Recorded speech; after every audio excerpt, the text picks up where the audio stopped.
नमस्कार दोस्तों, मैं गौरव स्वागत करता हूं एक बार फिर से आप सबका आपके अपने परिवार स्वाध्याय सीरीज में। जैसे कि आप लोग जानते हो कि ये क्लास रोज सुबह 9 AM पर होती है। किस टाइम?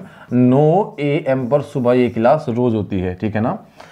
किस टाइम होती है? 9 AM पर। और इस क्लास में हमारा जो टॉपिक चला हुआ है वो चला हुआ है संधि, और आज संधि लास्ट हो जाएगा, ठीक है ना। हमने संधि के 3 प्रकार पढ़ लिए हैं। स्वर संधि हमने अच्छे से पढ़ ली है, व्यंजन संधि हमने अच्छे से पढ़ ली है, और अब हमारा जो नंबर है वो है आपका क्या?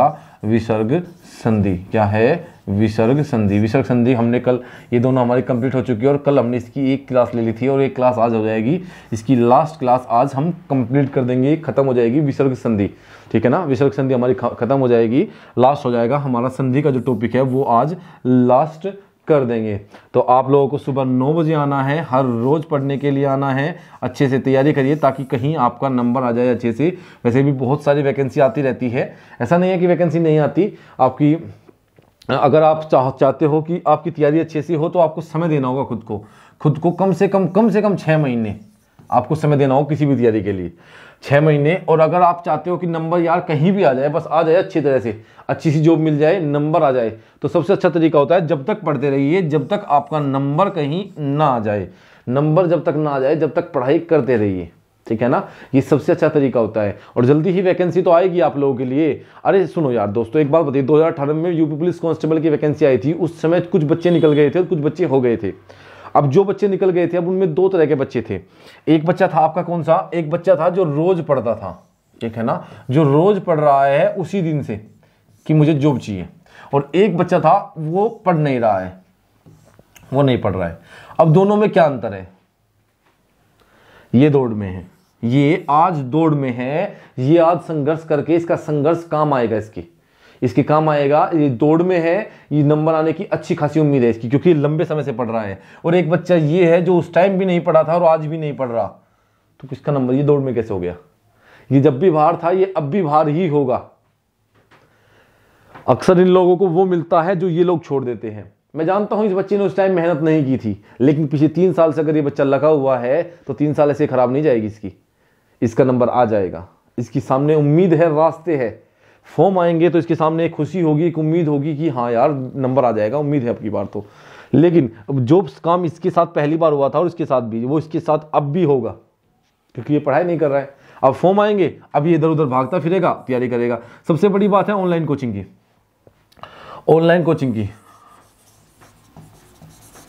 सबसे बढ़िया बात है ऑनलाइन कोचिंग की कि हम अच्छे से पढ़ सकते हैं। जिस सब्जेक्ट को चाहे, जहां से चाहे, जितने अच्छे टीचर से चाहे हम पढ़ सकते हैं। जो हमें समझ में आता है हम वो पढ़ सकते हैं। हम रिवीजन क्लास भी ले सकते हैं, हम बार बार टेस्ट भी लगा सकते हैं। सबसे अच्छी चीज होती है ऑनलाइन क्लास की। ऑफलाइन क्लास में क्या होता है, आप आज पढ़ने के लिए गए और आपने जो पढ़ा आपकी समझ में नहीं आया, कल रिवाइज नहीं होगा पूरी क्लास का। आप अलग से जाके पूछोगे, 1 बार 2 बार आपको बताया जाएगा, फिर आपको नहीं बताया जाएगा, आगे निकल जाओगे, ठीक है ना। लेकिन आपको दोबारा वो क्लास कभी नहीं मिलेगी, क्योंकि जो निकल गई वो निकल चुकी है। अब वापस वो रिकॉर्ड नहीं है, वो आपको नहीं मिलेगी और आप नहीं पढ़ पाओगे उसको, है ना। दूसरी बात, आप जहां पे आपके साथ 50 बच्चे बैठे हैं और आप 50 बच्चों के बीच में नहीं पूछ पाते, यार 98% बच्चे नहीं पूछ पाते कुछ भी सर से। लेकिन ऑनलाइन क्लास में आप कुछ भी पूछ सकते हो। आज इतनी सुविधा आप लोगों के पास है कि आप लोग कमेंट कर सकते हो, ऑफलाइन कमेंट कर सकते हो, आपको उसका आंसर मिल जाता है। सबसे अच्छे तरीके है ये। ऑनलाइन पढ़ने के बहुत सारे फायदे हैं, बहुत सारे फायदे हैं। अगर कोई बच्चा चाहे तो 2 घंटे आप कहीं भी कोचिंग में जाओ, आपके घर के पास ही क्यों ना हो, आप 1 से 1.5 घंटा खराब कर दोगे। कैसे? पहले नहाओगे, धोओगे, तैयार होगे, तब वहां के लिए निकलोगे और वहां तक दोस्तों के साथ जाओगे और वापस दोस्तों के साथ ही आओगे, है ना। लेकिन सबसे अच्छा होता है ऑनलाइन कोचिंग का। ऑनलाइन कोचिंग का क्या होता है, आप सुबह उठो, आराम से अपना कपड़े वपड़े पहनो, मुंह धो, कुल्ला करो, थोड़ा फ्रेश हो जाओ और बैठ जाओ पढ़ने के लिए। जितना समय आप वैसे भी बर्बाद कर देते हो, ऑनलाइन में आपको ऐसे मिलता है। और सबसे दूसरी बात देखिए, आप लोग जहां पे आप 50 बच्चे पढ़ोगे, सबसे पहली बात तो पिछले 50-10 बच्चों को दिखाई नहीं देगा ढंग से, चल रहा है ऐसे ही सब कुछ। दूसरी बात, अगर कहीं 100 बच्चे 50 बच्चों से ज्यादा पढ़ रहे हैं तो आपके लिए प्रोजेक्टर लगा दिए जाते हैं। हर 30 बच्चों पे एक प्रोजेक्टर, 50 बच्चों पे एक प्रोजेक्टर लगा दिया जाता है। यही होता है ना। अब प्रोजेक्टर से पढ़ो यार, ऐसे वहां भी तो ऑनलाइन ही पढ़ रहे हो, है ना। तो अच्छे से पढ़ाई करो। आपके पास अब तो घर पे ही कभी कोचिंग, आप कोचिंग करने के लिए जाते थे, आज कोचिंग आपके सेंटर, आपके घर पे आ गई है। तो अच्छे से पढ़ाई करिए। वैसे भी मैंने बहुत सारा टाइम ले लिया है, मेरे ख्याल से मैंने आपसे 5 मिनट बात कर लिया आज। 5 मिनट हो गई ना? हाँ, 5 मिनट तो आज आपकी मैंने ले ही ली है। चलिए हम शुरू करते हैं आपका संधि का टॉपिक। अगर किसी को बुरा लगा है तो उसके लिए सॉरी। वैसे कुछ भी गलत मैंने बात नहीं की, सब कुछ अच्छा ही आप लोगों को समझाने की कोशिश की है। स्वर संधि के 3 प्रकार मैंने आपको बताए थे, स्वर संधि, व्यंजन संधि और नंबर 3 पर है आपका क्या? विसर्ग संधि। ठीक है ना? क्या है? विसर्ग संधि। स्वर संधि और व्यंजन संधि हमारी कंप्लीट हो चुकी है। विसर्ग संधि आज हम कंप्लीट कर देंगे। क्या? आज कंप्लीट कर देंगे। विसर्ग संधि को मैंने बताया था कि जब विसर्ग का मेल स्वर या व्यंजन से होता है, स्वर या व्यंजन किसी से भी हो, तो जो विकार उत्पन्न होता है वो क्या होता है? वो विसर्ग संधि के अंतर्गत आता है। क्या? विसर्ग संधि के अंतर्गत आता है। हमने बहुत सारे नियम पढ़ लिए थे, आज एक नया नियम हम लोग पढ़ते हैं।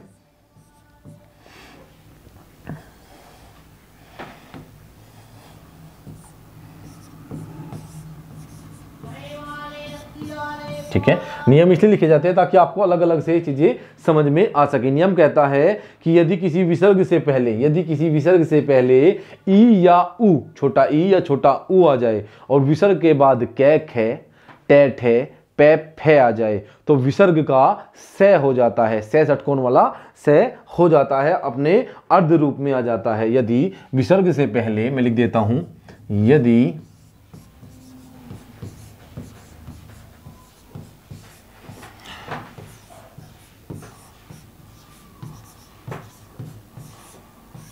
ठंड लग रही है, हाथ से लिखा नहीं जा रहा है। यदि विसर्ग से पहले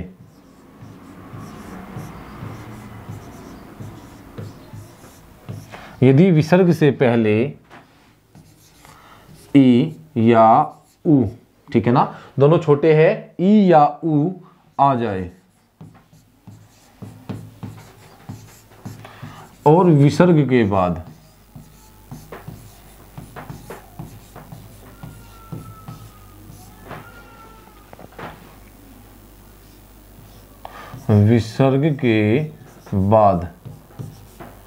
और विसर्ग के बाद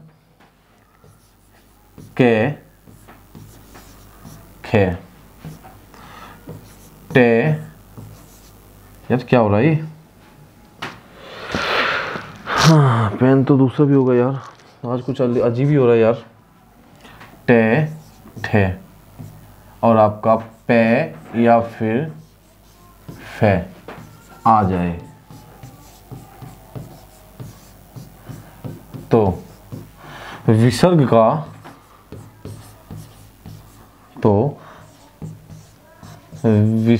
के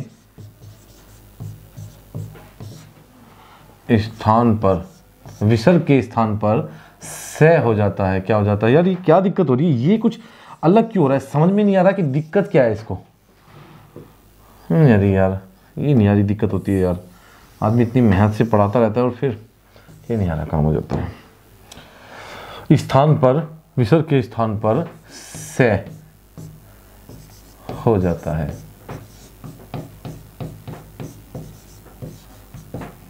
विसर्ग के स्थान पर से हो जाता है। एक मिनट दोस्तों, क्या मैं पेन देख सकता हूं दूसरा? बस एक मिनट रुकना आप लोग, कि शायद मुझे दूसरा पेन मिल जाए।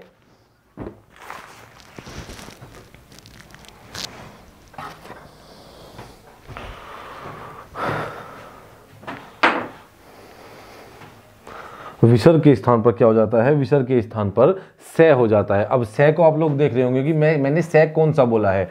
से बोला है आपका षटकोण वाला। कौन सा? षटकोण वाला से बोला है मैंने, ठीक है ना।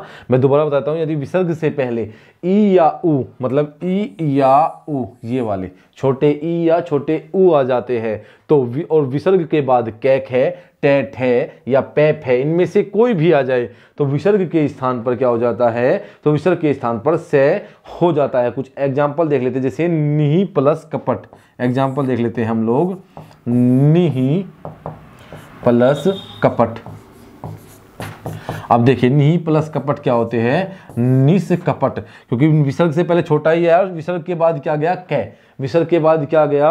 विसर्ग के बाद जाता है आपका कै। क्या जाता है? आपका कै जाता है। आप कुछ बच्चे बोलेंगे कि सर एक और आपने बताया था कि जब विसर्ग से पहले, विसर्ग के बाद कै खे या पै फे आ जाए तो विसर्ग का कै हो जाता है। सॉरी, विसर्ग जो का त्यों रहता है। क्या रहता है? विसर्ग जो का त्यों रहता है। ये कहा था ना मैंने कि विसर्ग के बाद यदि कै खे आ जाए या पै फे आ जाए, लेकिन वहां पे विसर्ग से पहले कोई स्वर नहीं था, विसर्ग से पहले वहां पे कोई स्वर नहीं था। क्या नहीं था? विसर्ग से पहले वहां पे कोई स्वर नहीं था। यहाँ पे विसर्ग से पहले दो स्वर बताए मैंने, ई या उ आ जाए तो निष्कपट हो जाता है। क्या? निस, से और कै और पे और टे, तो क्या हुआ? निष्कपट हो जाता है। क्या हो गया? निष्कपट। देखिए निही, मैंने क्या बताया? विसर्ग, विसर्ग से पहले क्या है? छोटी, और विसर्ग के बाद क्या है? कै। तो कै क्या हुआ? विसर्ग का क्या बन गया? से बन गया, तो क्या बन गया? निष्कपट बन जाता है। क्या बन जाता है? निष्कपट बन जाता है। कुछ एग्जाम्पल और देख लेते हैं। एग्जाम्पल होगा आपका दुहु प्लस कर। अब देखिए क्या हुआ, मैंने वहां पे बताया था कि कै खे आ जाए या पे फे आ जाए तो विसर्ग जो का त्यों रहता है, लेकिन कोई स्वर नहीं बताया था पहले। यहां पे दो स्वर बताए हैं, ई या उ। यहां पे उ आया और उ के यहां पे विसर्ग से पहले उ आया छोटा, और विसर्ग के बाद क्या आया? विसर्ग के बाद आया आपका कर। क्या आया? कर आया। तो कै आया तो हमने क्या किया? दे उ, और विसर्ग का हो गया अदा से, कै और रे, तो क्या बना? दुष्कर बना। क्या बना? दुष्कर बन जाता है। जैसे नेक्स्ट पेज ले लेते हैं।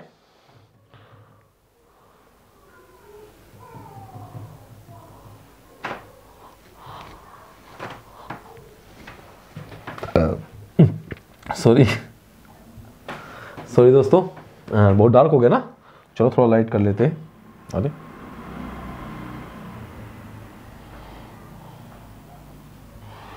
अब ठीक है, चलिए अभी हम शुरू करते हैं। कुछ एग्जांपल और देख लेते हैं। जैसे आपका नीही प्लस फल, येलो पे येलो से तो चलेगा नहीं। अच्छा मैंने ये कलर चेंज कर लिया। अब ठीक है, चलिए। जैसे निही प्लस फल, देखिए निही प्लस फल क्या हुआ? निही प्लस फल। अब देखिए निही प्लस फल, विसर्ग से पहले छोटा ई और विसर्ग के बाद फे आया, तो नियम कहता है कि विसर्ग से पहले यदि छोटा ई या छोटा उ आ जाए तो विसर्ग के स्थान पर से हो जाता है षटकोण वाला आधा, और क्या बना? फल। तो निष्फल। क्या बना? निष्फल बन जाता है। क्या बन जाता है? निष्फल बन जाता है। कुछ और देख लीजिए। जैसे दुहु प्लस करम। क्या? दुहु प्लस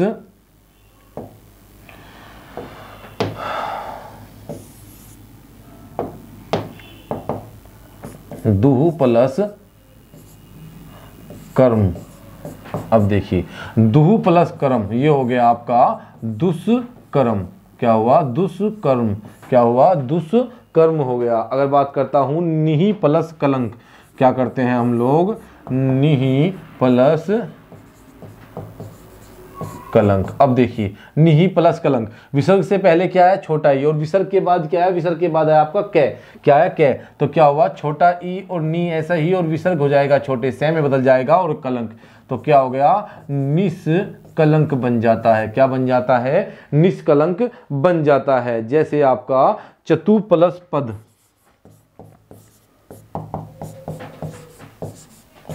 क्या हुआ? चतु प्लस पाद। क्या? चतु प्लस पाद होगा ये, ठीक है ना। अब देखिए क्या होगा? विसर्ग से पहले क्या आया? विसर्ग से पहले आपका आया उ, और विसर्ग के बाद क्या आया? पे आया। क्या आया? विसर्ग के बाद क्या आया? पे आया। तो विसर्ग का क्या हो जाएगा? से हो जाएगा, और क्या बन जाएगा? चे ते उ आधा से, और पे आ और दे, चतुष्पाद। क्या बना? चतुष्पाद बन जाता है। क्या बन जाता है? चतुष्पाद बन जाता है, ठीक है ना। तो ये आपने लिख लिया होगा, नोट कर लिया होगा। किसी नोट नहीं किया अच्छे से नोट कर ले, चलिए नोट करिए। मैं टाइम दूं थोड़ा सा।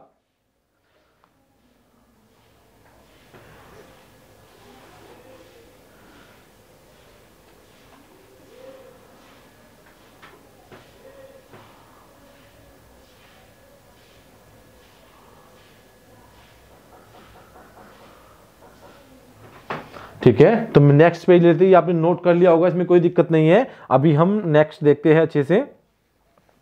ये आपका हो गया।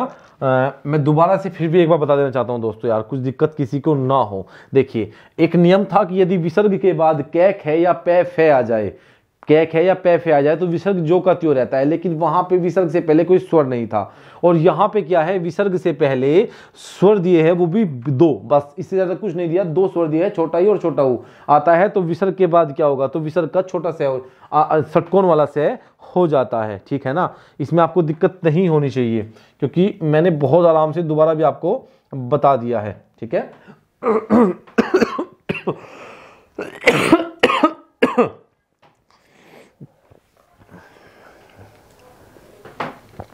देखिए नेक्स्ट नियम देख लेते हैं हम, नियम नेक्स्ट देख लेते हैं, नियम क्या कहता है, एक नियम देख लेते हैं। नियम कहता है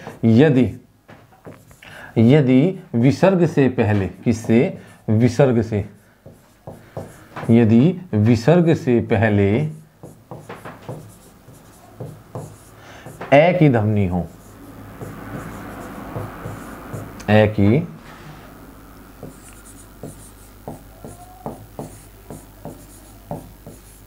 यदि विसर्ग से पहले ए की ध्वनि हो तथा विसर्ग के बाद और विसर्ग के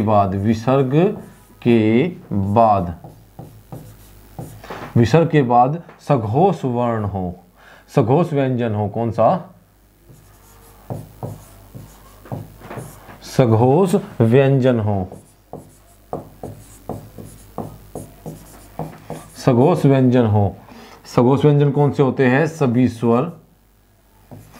स्वर सघोष होते हैं। प्रत्येक व्यंजन वर्ग का तीसरा, चौथा और पांचवा सघोष होते हैं। अंतस्थ व्यंजन ये, रे, ले और वे सघोष होते हैं, और प्लस में है भी सघोष ही होता है। क्या, प्लस में है भी सघोष होता है, ठीक है ना। यदि किसी विसर्ग से पहले आपकी ए की ध्वनि और विसर्ग के बाद क्या हो, विसर्ग के बाद आपका कोई सघोष वर्ण हो, कौन सा हो, कोई सघोष वर्ण हो, क्या हो, कोई सघोष वर्ण हो, तो विसर्ग का ओ हो जाता है। क्या, ओ हो जाता है, या विसर्ग ओ में बदल जाता है, ठीक है ना। किसमें, ओ समझते हो ना, ये छोटा ओ, कौन सा, छोटे ओ में बदल जाता है। अब देखिए आप लोग, कुछ एग्जाम्पल मैं आपको बता देता हूं। देखिए, यदि विसर्ग से पहले ए की ध्वनि और विसर्ग के बाद सघोष व्यंजन हो या सघोष वर्ण हो, सभी स्वर सघोष होते हैं। आपका तीसरा, चौथा, पांचवा सघोष होता है प्रत्येक व्यंजन वर्ग का। ये, रे, ले, अंतस्थ व्यंजन सघोष होते हैं और है भी सघोष में ही आता है, तो विसर्ग का ओ हो जाता है। ओ समझते हो ना, ये वाला एक डंडे के ऊपर एक मात्रा, विसर्ग का ओ हो जाता है, ठीक है ना।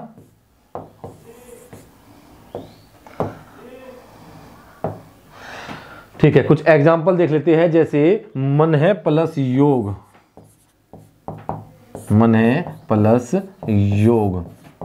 अब देखिए, विसर्ग से पहले मैंने बताया है कि जब किसी के नीचे हलंत लगा देते हैं, तो अगर उसमें हलंत नहीं है तो उसके साथ स्वर है। मैं में हलंत नहीं था तो स्वर था ए, और ने में भी हलंत नहीं, हलंत लगाया, हलंत लगाते ही ए अलग हो गया, तो इसके साथ ए है। यहाँ पे ए की मात्रा है, मात्रा नहीं दिखेगी क्योंकि ए जो है वो ए मात्रिक स्वर है, ठीक है ना। क्या है, ए मात्रिक। मन है प्लस योग, यहाँ पे ए आया, ने के तुरंत बाद ए है, और बाद में क्या है, ये क्या है, अंतस्थ व्यंजन है और सघोष है, तो इसका क्या हो जाएगा विसर्ग का, तो ये हो जाएगा मैंने, विसर्ग का ओ बन जाएगा और योग बन जाएगा। क्या, मनोयोग हो जाएगा। क्या हो जाएगा, मनोयोग हो जाएगा। जैसे हम देखते हैं, मन प्लस रथ,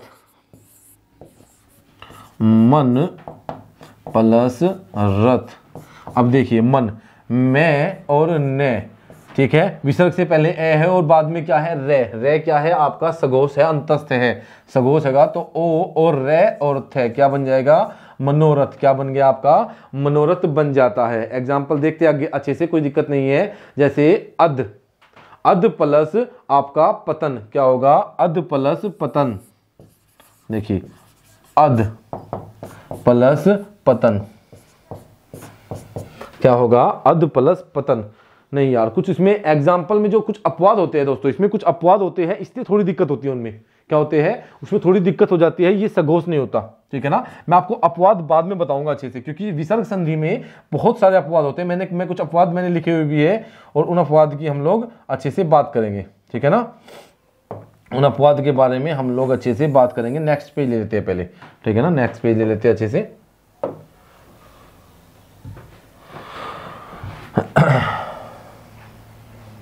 ठीक है, चलिए अभी हम कुछ एग्जाम्पल देख लेते हैं। आपका क्या आपका एग्जाम्पल देख लेते हैं। जैसे आपका हो जाएगा तप प्लस 1 क्या हो जाएगा, सॉरी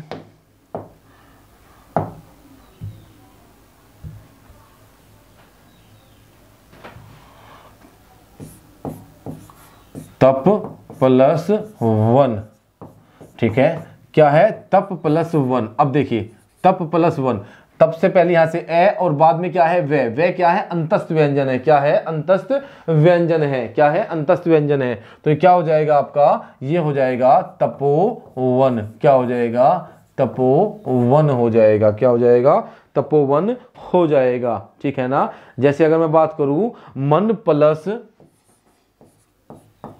मन है प्लस हर है, क्या है सगोश और विसर्ग से पहले क्या है आपका ए, तो क्या हो जाएगा विसर्ग का बन जाएगा ओ और बचा क्या हर, मनोहर, क्या हो जाएगा मनोहर बन जाएगा, ठीक है। नेक्स्ट देख लेते हैं। नेक्स्ट होगा आपका क्या, आपका नेक्स्ट क्या होगा आपका, नेक्स्ट होगा आपका कुछ एग्जांपल अच्छे से देख लेते हैं। जैसे आपका अध प्लस गति, क्या होगा अध प्लस गति,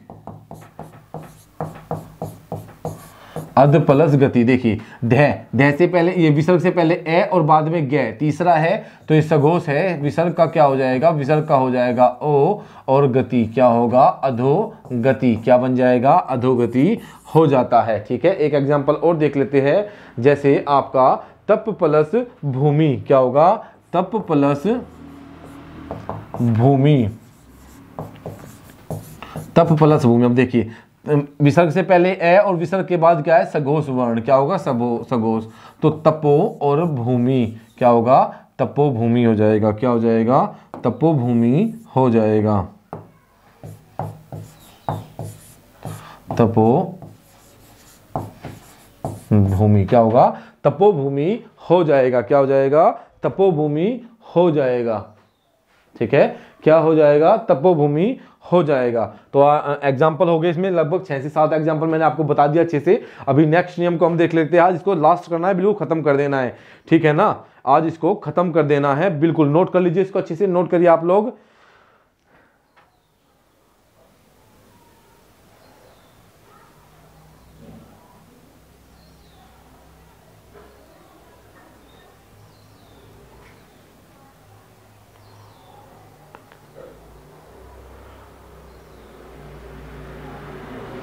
देखिए नेक्स्ट नियम हम लोग अच्छे से देख लेते हैं। आपने नोट कर लिया होगा, मैंने नोट करने का आपको टाइम दिया था कि आप लोग अच्छे से नोट कर लो। हमें आज इसको लास्ट कर देना है, ठीक है। नियम देख लेते हैं हम लोग, क्या नियम, ये लास्ट हो जाएगा आपका। नियम देख लेते हैं, आज लास्ट करेंगे इसको। नियम, यदि विसर्ग के बाद, यदि विसर्ग के बाद,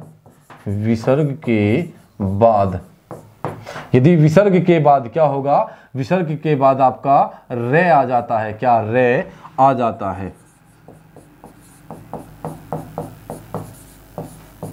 तो विसर्ग का लोप हो जाता है, विसर्ग का लोप हो जाता है। ये जो बाद है ना, बाद, इस बाद का मतलब प्लस के बाद, विसर्ग का लोप हो जाता है। लोप का मतलब खत्म हो जाता है, छुप जाता है, लोप का मतलब छुपना हो जाता है।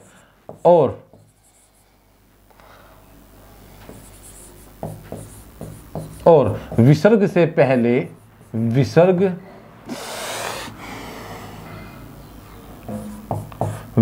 से पहले की, विसर्ग से पहले की ह्रस्व स्वर, विसर्ग से पहले का ह्रस्व, विसर्ग से पहले का जो ह्रस्व स्वर होगा क्या होगा आपका ह्रस्व स्वर दीर्घ में बदल जाएगा, ह्रस्व स्वर दीर्घ में बदल जाता है, दीर्घ में बदल जाता है, क्या होता है दीर्घ में बदल जाता है। क्या होगा, जो ह्रस्व स्वर होगा वो दीर्घ में बदल जाएगा। क्या कह रहा है, कह रहा है कि यदि विसर्ग के बाद रे आ जाए, यदि विसर्ग के बाद आपका क्या आ जाए, विसर्ग के बाद रे आ जाए, और विसर्ग तो विसर्ग का लोप हो जाता है, क्या हो जाता है, तो विसर्ग का लोप हो जाता है। और विसर्ग से पहले की ह्रस्व ध्वनि आपकी किसमें, ह्रस्व स्वर किसमें बदल जाएगा, आपका दीर्घ में बदल जाता है। जैसे देख लेते हैं हम कुछ एग्जाम्पल देखते हैं ताकि आपको अच्छे से समझ में आ जाए। देखिए नी प्लस रोग, नी प्लस रोग। अब देखिए विसर्ग से पहले क्या है, विसर्ग के बाद रे आ गया। अच्छा, तो हमने ये देखा विसर्ग के बाद रे आ गया तो विसर्ग का लोप होना है, कंफर्म हो गया। विसर्ग से पहले कैसी ध्वनि है आपकी, जो दीर्घ है तो वो दीर्घ में ही रहेगी, लेकिन अगर ह्रस्व है तो वो दीर्घ में बदल जाएगी। जैसे नी, स्वर क्या है, छोटी की मात्रा बड़ी की बन जाएगी, और बचा क्या, रोग, निरोग। क्या बचा, निरोग बन जाता है। क्या बन जाता है, निरोग। देख लेते हैं, जैसे नी प्लस रज, क्या होगा, नी प्लस रज। अब देखिए विसर्ग से बाद रे आया और विसर्ग से पहले क्या था, छोटी, तो बड़ी में बदल जाएगी। क्या होगा, ये हो जाएगा नीरज। क्या हो जाएगा, नीरज। विसर्ग से के बाद रे आया और विसर्ग से पहले छोटी ई थी, तो ये किसमें बदल गई, आपकी बड़ी ई में बदल जाती है। किसमें, आपकी बड़ी ई में बदल जाती है। ठीक है, क्या हो गई, ये बड़ी ई में बदल जाती है। तो ये समझ में तो आपको आ ही गया होगा, इसमें तो कोई दिक्कत नहीं है। ठीक है ना भाई, इसमें तो कोई दिक्कत नहीं है। ठीक है, जैसे अगर मैं बात करता हूं मैं नी प्लस रस की, क्या, नी प्लस रस की, नी प्लस रस, तो ये विसर्ग के बाद रह आया और विसर्ग से पहले की जो छोटा स्वर है, जो हास्य स्वर है, वो ई है, वो दीर्घ में चला जाएगा। क्या बन जाएगा, नीरस। क्या बन जाएगा, नीरस। अगर यहाँ पे बड़ी ई होती तो वो नहीं बदलती, क्योंकि वो पहले से ही दीर्घ रूप में है। किसमें, वो पहले से ही आपके किसमें है, दीर्घ रूप में है। ठीक है, तो वो नहीं बदलती।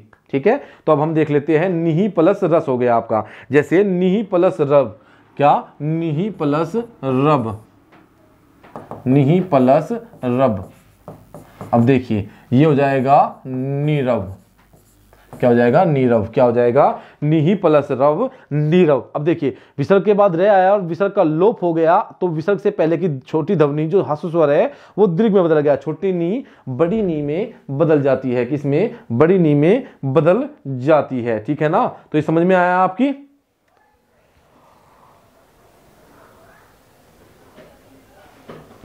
ठीक है, एक नियम और देख लेते हैं, क्या होगा, यदि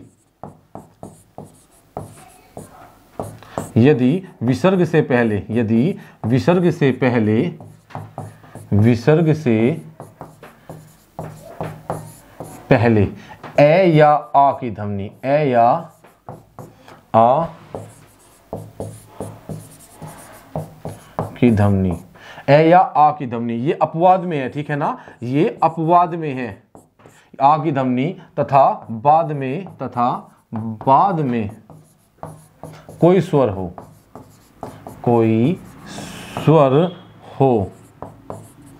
तो विसर्ग का लोप हो जाता है।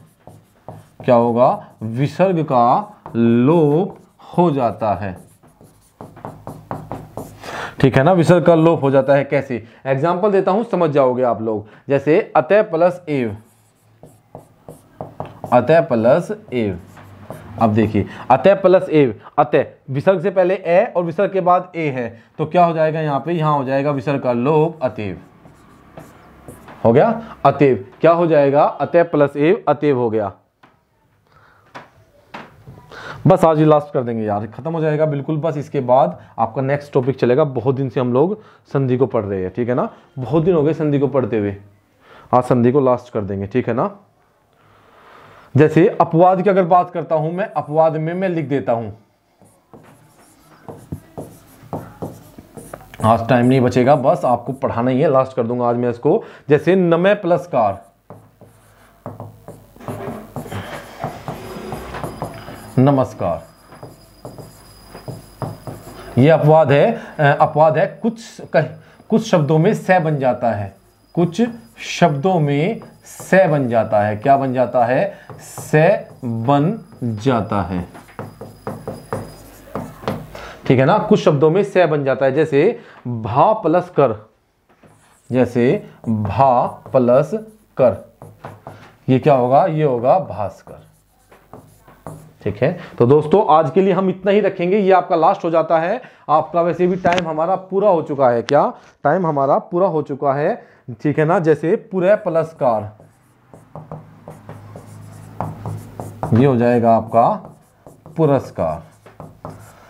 ये अपवाद है और अपवाद का कोई नियम नहीं होता, ये ऐसे ही बन जाते हैं। कुछ शब्द होते हैं ऐसे, बस आपसे ज़्यादातर वो अपवाद नहीं पूछेगा। तो आज के लिए हम इतने रखेंगे दोस्तों। अगर क्लास आपको अच्छी लगी है तो लाइक करना, शेयर करना और सब्सक्राइब करना, ज़्यादा से ज़्यादा लोगों तक पहुंचाना, ताकि आपके परिवार से ज़्यादा से ज़्यादा लोग जुड़ सके और हम और अच्छा कर सके और बेस्ट कर सके आप लोगों के लिए। तो दोस्तों आज हम इतना ही रखेंगे। थोड़ा लास्ट में कुछ तेज करना पड़ा क्योंकि आज ये चैप्टर खत्म करना थोड़ा सा बचा हुआ था, अपवाद था, कोई दिक्कत नहीं, आपसे एग्जाम में नहीं पूछेगा। तो आज के लिए धन्यवाद।